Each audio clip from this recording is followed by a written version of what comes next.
Welcome to the Dave Palma Show, the podcast that revives, restores, and awakens your innermost capabilities. You have the training and the talent to succeed, but do you have the guts to fail? I love what I do.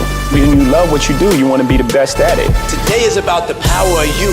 You will change the world. Find your path to success through the journey of those who have succeeded. And now, your host, Dave Palma. Hi, welcome back to the Dave Palma Show. And with me in this episode, I have someone who is a neurophysiology researcher who's worked with neurotechnology to improve mental health and boost peak cognitive performance. Toby Pasman, welcome to the Dave Palma Show. Dave, it's a pleasure to be on with you. Pleasure to have you as well, Toby. And I'm quite intrigued by the work you're doing, actually. I can relate to, what the end result is, what you're doing, but I've not heard of, I'm doing a lot of work around resilience here, as my experience as a firefighter and going into coaching because I do sports and that. So it kind of like, veered that way rather than going as a sports coach or something like that. But I've never heard of neuromodulation. What is neuromodulation? How did you get into that? So neuromodulation is basically our ability to actually modify the electrical and chemical activity of the brain. And I had never heard of it either prior to getting into this line of work. Right. I took a biopsychology class in undergraduate that was fascinating to me. And that's where I first learned about kind of the biological basis of how the brain works on an electrical and chemical level.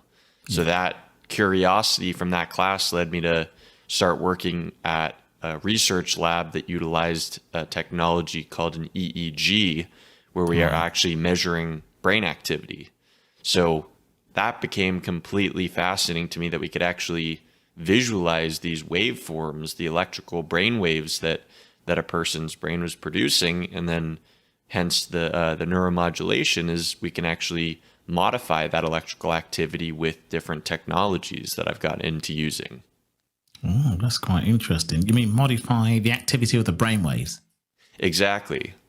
So the brain runs both on chemicals along with electricity. So, you along with your listeners are probably a lot more familiar, say with the chemicals like dopamine, serotonin, norepinephrine, popular neurotransmitters. Yeah. But there's also the electrical side of things. So the kind of neural oscillations, the kind of that take place between neurons, between brain cells that the brain communicates with itself with these electrical frequencies. So with different technologies, we're able to actually alter those frequencies, and that correlates to improving a lot of different kind of facets of cognition. Yeah, wow. Well, that's quite interesting. And I see here before we get into what it can help other listeners with, I see you used it on yourself for your own social anxiety. How did that work? Yeah. That's kind of my own curiosity in starting to use this technology and playing around with it. And I noticed really great improvements in just my ability to kind of remain calm in situations that otherwise would have probably caused me to be quite anxious. And I also found something that showed up on my brain map, which is basically the visualized brainwave analysis. And basically the left frontal lobe, my left frontal lobe is producing a bit of a slow rhythm that I found was actually correlated with kind of verbal fluency along with kind of like stuttering, which was something that I had somewhat of an issue with and was a big component, I would say, of my social anxiety. Yeah. So I found that kind of playing around with specifically one technology in particular, neurostimulation, I found stimulating that specific area of my brain, I could notice just from the time I set myself up to the end of the session. Say I'd be on a phone call, at the start of the session, I'd be, struggling to find words and, kind of just not in a good conversational flow. And by the end of the session, I was, playing on my phone, not at all even paying attention to the conversation, but, completely speaking fluently. So that was like a big eye opener for me, just as far as how powerfully the technology could impact my own brain. Well, quite interesting that you experienced yourself. That's quite a good thing, really, to do. Really, I suppose it's like me. I experienced, kind of like the kind of stressful stuff that first responders go through, and obviously with sports, so you kind of athletes are their own guinea pigs as well. They look at the mindset side of things, don't they? Really, so that's good that you kind of done that before becoming a coach. I mean, because you're coaching as well, aren't you? Using this, right? Yeah. So I offer the neurohealth coaching. So basically, kind of working, I view the technology as kind of, a piece of the puzzle, but then definitely coaching as another piece, just because if someone's not, eating a diet that's conducive to brain health, if they're not sleeping enough, not exercising, those are kind of the basic, kind of requirements to just have an optimally functioning brain. So making sure that people kind of stick to all the basics first, before kind of diving deeper into playing around with these different neurotechnologies is definitely a crucial piece, in my opinion. Yeah. Well, I see you work with, big high-profile CEOs, athletes, Hollywood actors.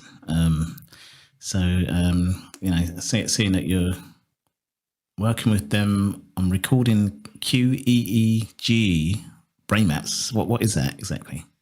So the technology I mentioned before, the EEG, that's basically where we're able to put a swim cap looking thing on someone's head that has a bunch of different electrodes on it and records those electrical brain waves that emanate from the brain up to the scalp. Yeah. So the QEEG is basically a way to visualize that EEG data. So for instance, if I was to record an EEG, it would just show up as a bunch of squiggly lines.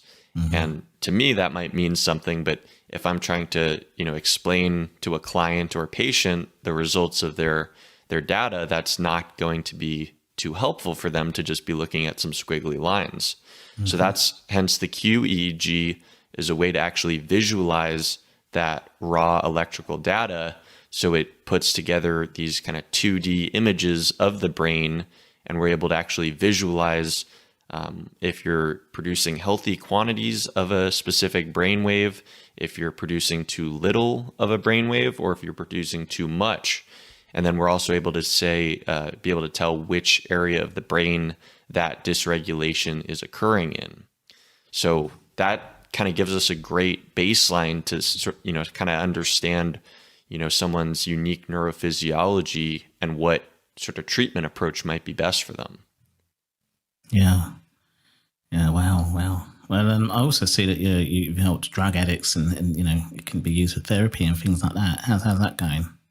Yeah, no. It's this technology has such a kind of wide array of different implementations. So yeah, I saw great results using this technology at a substance abuse and mental health treatment facility that I was working at, and like the common things that people would report would be improved sleep, which is something that, people coming off, street drugs or drinking a fifth of whiskey every night, people would have tremendous difficulties just getting a wink of sleep. So that would be, doesn't help either. No, not at all. So starting to use neurostimulation in particular, that's kind of the technology that packs the biggest punch, I would say, delivers the quickest results, and people would definitely report a lot of improvements with their sleep and lessened anxiety. I would say would be the kind of two main reports. So it's kind of, as someone is coming off of substances, their brain is going to be very dysregulated. So the electrical activity that we're seeing is going to be wildly out of control, way more so than kind of the peak performance crowd that I'd be working with, where we might see kind of mild or moderate, dysregulation. With the substance abuse kind of patients, we definitely usually see pretty significant, changes kind of based on, the drug use or drug abuse. Yeah. So, but yeah, I mean, the brain has this awesome capacity for neuroplasticity to be able to change and rewire itself with new experiences, new inputs. So people would, start, this is just kind of a component of people's recovery, but I think it definitely accelerated a lot of people and help them feel better quicker. Well, that's quite an interesting kind of breakthrough, really, in terms of a new technology coming through. There's always new technologies coming through various different things. I mean, obviously, I've heard some of the terminology you've mentioned, the neuroplasticity and things like that. But modern research is always improving, in various different ways.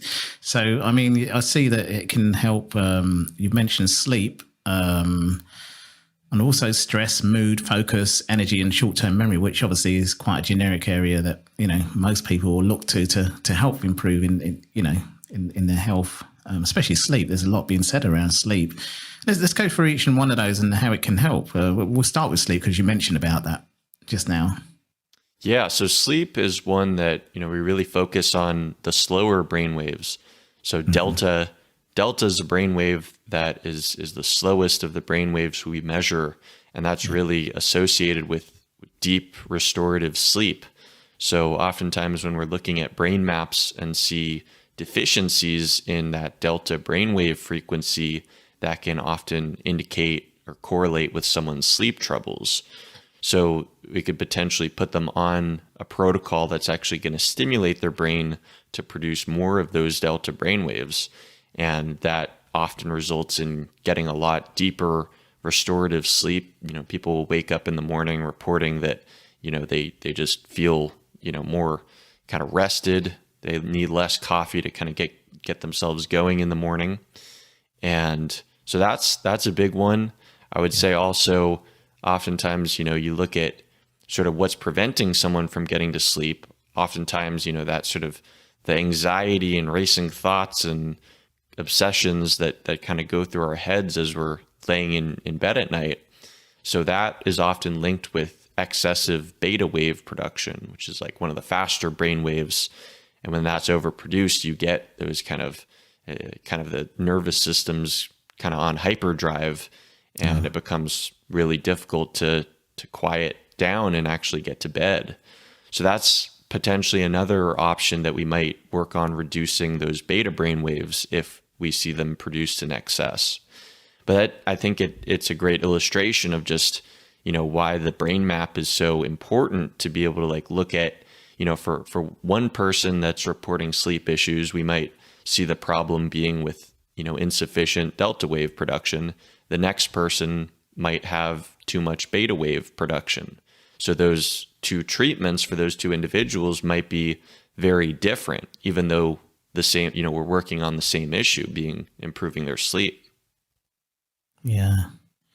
And also the other thing is stress. Now that's obviously a big one as well. Closely related. Well, all closely related, but closely related with sleep. Yes. So stress is definitely one that, as I was kind of alluding to a bit with those beta brain waves, when someone's stressed out, they're often producing a very high frequency beta brainwave, oftentimes kind of down the midline of their brain in an area called the cingulate. And you can sort of think of that as sort of the hamster wheel of the brain, in the sense, that, those sort of repetitive thoughts and, ideas and stories we tell ourselves and things we think about ourselves and other people, just that sort of monkey mind can get very overactivated, especially just with, our kind of high stress society. And, obviously with what we're going through right now with the pandemic, everyone's more stressed than ever. So with different neuromodulation technologies, we can work on quieting the nervous system, really calming down the nervous system, and helping a person's brain produce more alpha and theta brain waves, which are going to really aid in relaxation and helping the brain get that sort of restorative, those restorative processes that it really needs to regenerate itself. Yeah. And also with that, closely related is mood as well. And I suppose that's a similar thing to stress, isn't it? Indeed. Yeah. So mood is something that, people, obviously could have a bunch of different causes, but there are certain kind of neural correlates of mood, in the sense that if someone's producing, say, often high amounts of theta activity, which theta is kind of one of the slower brain waves that's kind of, people are going to produce a lot of theta in like, deep meditative states or kind of when they're falling asleep. But if we see someone producing a lot of theta just in a waking state, that can often indicate kind of depression, kind of sluggish mental performance, and an overall kind of low mood. So, for that individual, we might want to stimulate some of the faster brain waves. There's also been a measure in the alpha brainwave category where neuroscientists have found what's called an alpha asymmetry. So meaning for each of these brain waves, there's the amplitude of the waves, how high they go, and they found that in the alpha frequency, there's an imbalance in people who are depressed, where they're producing more alpha brain waves or a higher amplitude alpha brain wave on the left side of their brain compared to the right. Mm-hmm. So a treatment approach for that sort of individual could be to help balance both hemispheres of the brain and regulate that alpha asymmetry. So that's like one key marker of mood that I often will look to if someone's reporting, struggling kind of in that category. Yeah. Well, and then there's also energy. Energy, yep, that's a big one in terms of, the brain is one of the most, or it is the most metabolically active organ in the body. So, poor energy is usually going to show up first in terms of the brain, whether that be just sluggishness or depression. I think a lot of these different conditions are the result of kind of low brain energy.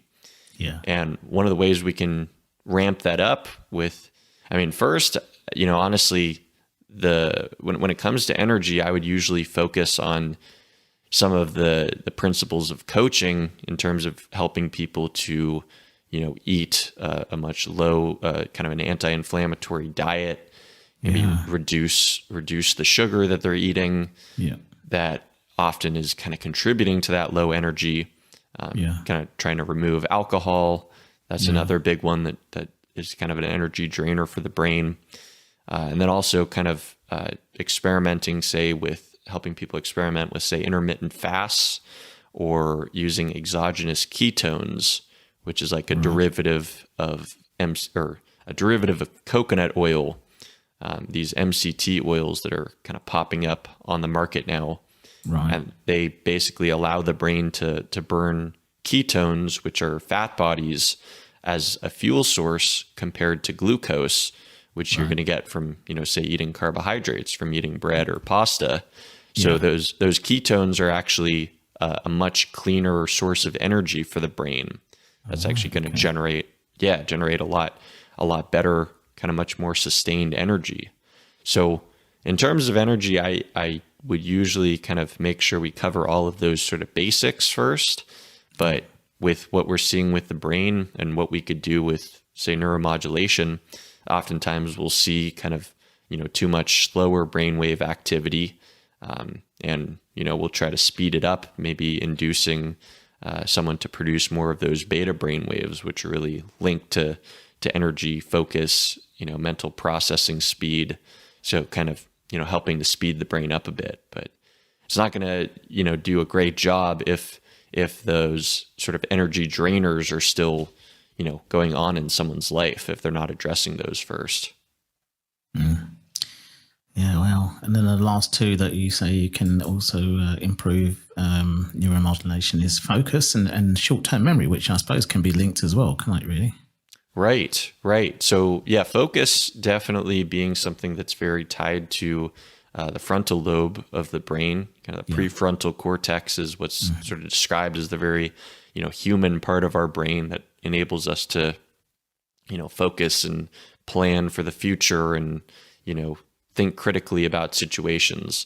So that's often an area that we see underactive if people are struggling with focus, or, say people with ADHD often have deficits of the faster brain waves kind of in that prefrontal cortex region of the brain.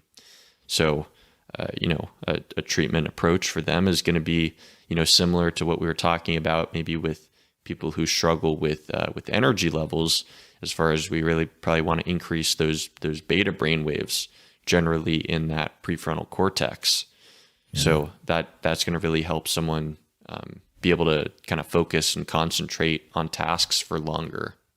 And then I would say the short-term memory is something that is very linked to an area of the brain, the temporal lobes, which kind of sit right above and behind our ears. And those two lobes are very important for memory. And that's something that if people are reporting issues with their memory, the first place that I'm going to look on a brain map is usually going to be at the temporal lobes and see what's going on there. So sometimes we might see overactivity going on. Maybe they're producing too much of a brainwave. Maybe they're producing too little. It can sometimes be, difficult to tell exactly what we're going to see, but there's often dysregulation in that specific brain area when it comes to people struggling with their short-term memory. Yeah, wow. Well, there's certainly some breakthrough stuff coming with the new technology of neuromodulation that you're talking about. And tell us a little bit about the coaching that you're doing and what you can offer our audience out there. Yeah, so neurohealth coaching basically kind of combines all of the latest neuroscience, the research in kind of nutrition, exercise physiology, nootropics like brain smart drugs, supplementation, really anything that I've combed through the research for years and continue to be pretty avid reader. So I keep up to date with kind of the latest of what's going on, and then kind of putting that together in a coaching practice. So it's sort of in the same way that someone, if they're trying to get in the best physical shape of their life, they might hire an athletic trainer, and that person, might put them on a specific workout regimen and put them on a meal plan, tell them, what to eat and when to eat it and when to work out, what to do, and kind of guide them through the process. So that's kind of what I do as sort of a neuro trainer. It's sort of all basically tied to their brain. So sometimes if someone is working with me doing these different neuromodulation services, the coaching will be sort of an add-on to that, where it'll greatly accelerate the results if they're already using some of these cognitive enhancing technologies. But then we also start really dialing in on their sleep, the exercise. There's specific forms of exercise such as sprints that have been shown to be really powerful in helping the brain actually create new neurons, a process known as neurogenesis. So those are all kind of components of coaching. And I also offer coaching as a standalone option, even if people aren't participating in the different neuromodulation services I offer. But yeah, people can check that out at roscoeswetsuitneuro.com/Dave Pama. There's a page there, and people can learn about the coaching and actually book a free 15-minute coaching consultation, and I'll kind of walk a person through the process, and we can see whether coaching is a good option for you. Yeah. Wow. Well, it's all interesting stuff. I mean, as I say, I looked at resiliency, and there are some, common themes, but obviously this is a new area, and glad that you've come on the show to give the modern technology of what's going on. And I know there's a lot of new stuff with diets and everything else compared to that 10-20 years ago that people know about. So it's great with the stuff you're doing and this new version of coaching that's going around. So thanks a lot for sharing this and coming on my show today, Toby. Absolutely, Dave. And I might be a little biased because I'm obviously in the field, but I truly believe that within the next 5-10 years, this stuff that, neuromodulation is now a word that most people probably haven't heard, maybe before the show today. But I think, it's going to start becoming more and more prevalent, these technologies. Just, it's a great tool. So, yeah. Okay, great. Well, thanks a lot once again, Toby. Thank you, Dave. That's all for this episode. Thanks for listening, and remember, If you want to support what we do, then share, subscribe, and leave a review over on Apple Podcasts. Or head over to my website, davepalmer.com, and click on Rate Show. Well, that's all for now, but I'll see you in the next episode of The Dave Palmer Show. Follow us on Facebook, Twitter, and Instagram.